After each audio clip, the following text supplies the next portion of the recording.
how you deal with your life. You never want to be aiming for a controlled crash. You always want smooth landings.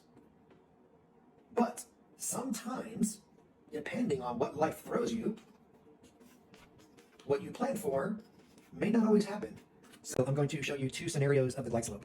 First thing we're going to do is we're going to show in each one of the scenarios your runway, or I call this the touchdown zone, okay? And then what we're going to do is we're going to draw a line back out to the airplane, right? That's my fancy C-130 airplane. This line is called our path, our landing path. We can also refer to that as our glide slope, okay? So this is like the runway. This is the path that our plane would need to fly on to get to the runway and have it be smooth, right? This is another example of basically the same thing. The goal is to get the airplane down onto the runway. However, for whatever reason, this glide path is much steeper.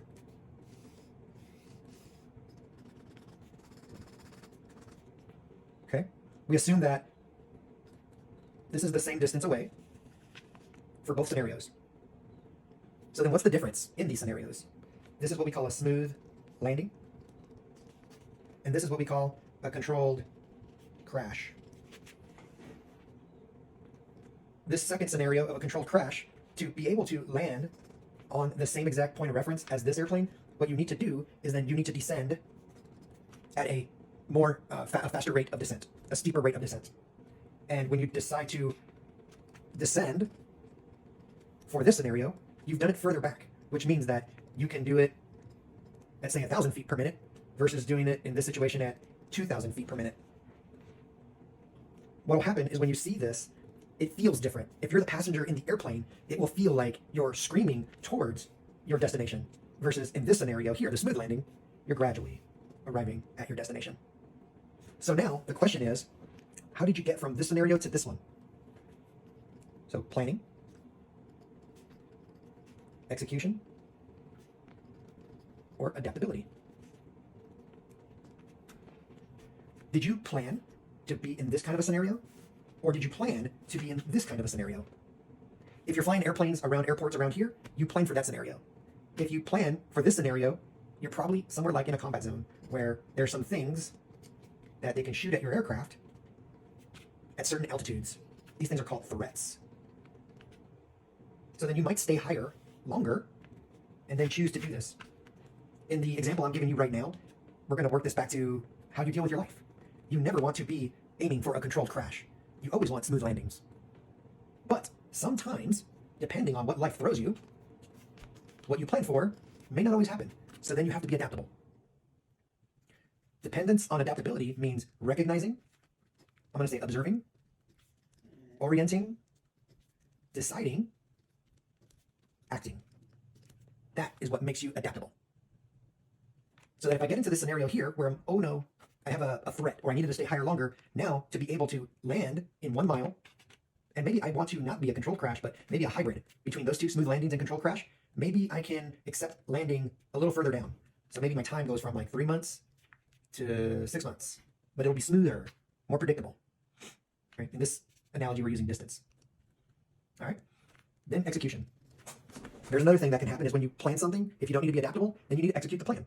Based on our level of knowledge, our proficiency, you name it, we could completely blow this, and you end up not flying this, but you fly this instead. If that's the case, then what you're going to want to do is become adaptable.